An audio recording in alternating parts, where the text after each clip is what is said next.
Capital budgeting का जो ये क्वेश्चन असाइनमेंट दिया है आपको, इसमें एक्स वाई जेड 3 प्रोजेक्ट है और 3 प्रोजेक्ट में से कौन सा प्रोजेक्ट अच्छा है और आधार लेना है आपको पे बैक पीरियड मेथड और पोस्ट पे बैक पीरियड मेथड।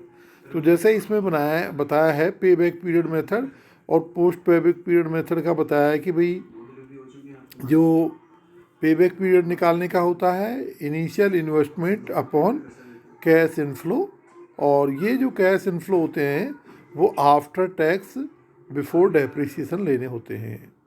क्या लेना होता है? Cash inflow after tax but before depreciation, यानी कि जब हम टैक्स कैलकुलेट करते हैं तो क्या करते हैं कि जो डेप्रिसिएशन होता है उसको खर्चों के रूप में मान के आय में से घटा देते हैं। पर ये डेप्रिसिएशन हम किसी को देते नहीं हैं, ये डेप्रिसिएशन हमारे पास ही रहता है। इसलिए जो जो डेप्रिसिएशन है उसको हम वापस जो हमारा कैश इनफ्लो है उसमें जोड़ देते हैं। और फिर इसको अगर मान लीजिए एक जैसे कैश इनफ्लोज हैं तो ये फॉर्मूला काम आता है initial investment upon cash inflow या annual net cash before depreciation and after tax. और अगर ये कैश इनफ्लोज जो है वो असमान तरीके से होते हैं तो फिर हम क्या करते हैं, उसके लिए दूसरा फार्मूला काम लेते हैं, जैसे कि हमने आपको पहले बताया हुआ है। उसमें फिर हम जो कैश इनफ्लोज होते हैं उनकी हम कमुलेटिव कैश इनफ्लो बना लेते हैं और फिर देखते हैं कि कौन से साल जो है इसकी जो लागत वसूल में हो जाएगी पूरी, और फिर उसमें जो शेष जो राशि जितने महीनों में वसूली होती है वो साल और महीने निकाल लेते हैं। तो यहाँ सवाल में जो दिया हुआ है आपको वो एक जैसे कैश इनफ्लो है, और इन्होंने देखिए कि डेप्रिसिएशन का किस तरह से किया है कि जैसे प्रोजेक्ट एक्स है तो एक्स में जो हमारा कितना है एनुअल प्रॉफिट आफ्टर टैक्स कितना दिया हुआ है, 10,000 रुपये दिया हुआ, 10,000 रुपये। और डेप्रिसिएशन कितनी है जो हमने पहले घटाई हुई है 9,000, और वो स्ट्रेट लाइन मेथड से 9,000 रुपये की डेप्रिसिएशन आई है। तो यानी कि 19,000 रुपये हमें जो है हर साल मिलने वाले हैं। तो 19,000 का हम भाग लगाएंगे कितने में, 1,00,000 में।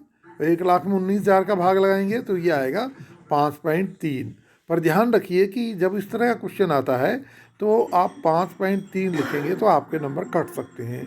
इसको आप जो है 2 या 3 दशमलव तक लेवें, और अगर इसको 3 दशमलव तक लेते हैं तो ये फिर कुछ जो है अलग आएगा, यानी 5.276 इस तरह से आएगा। तो इस तरह ही आपको लिखना है, अदरवाइज़ जो है ये जो मिस्टेक है आपकी वो दूसरी जगह पकड़ ली जाएगी, क्योंकि यहाँ पर पोस्ट पे बैक भी निकलवाया है।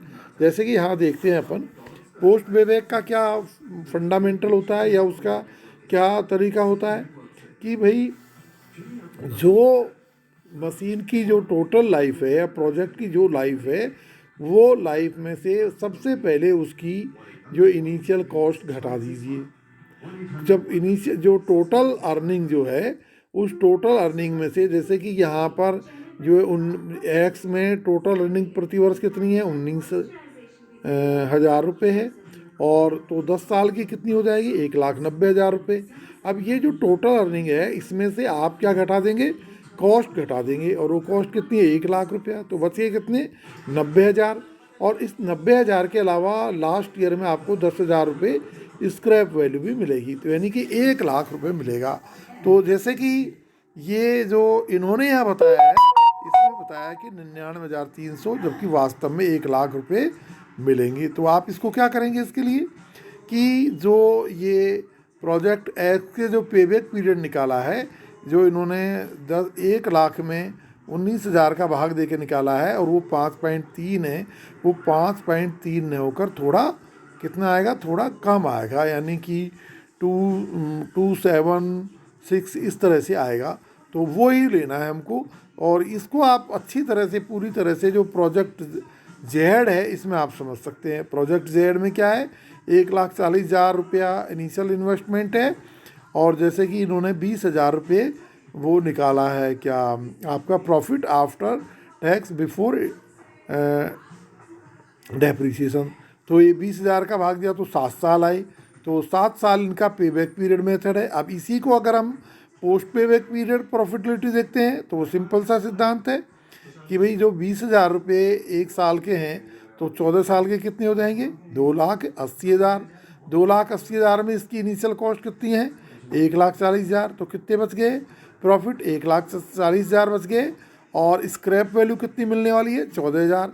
तो 1,54,000 हो गए। तो देखिए यहाँ पर बिल्कुल एकदम फिट जो है कैलकुलेशन हुआ है, इसलिए जो इसमें जो पेबैक प्रॉफिटेबिलिटी आई है 1,54,000 आई है।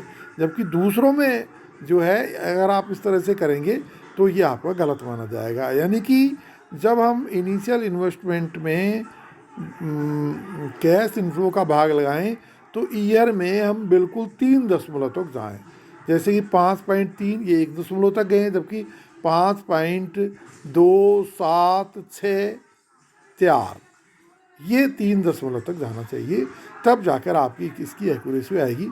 तो आप देखो इस क्वेश्चन को एक बार बिल्कुल एक्यूरेसी से करके, एकदम एग्जैक्ट एक्यूरेसी से करके देखिए, आपका इसमें फ़र्क आएगा। और फिर मैं आपको एक बार हो सका तो अगर आप कहोगे तो इसको दोबारा भी समझाऊंगा। ओके।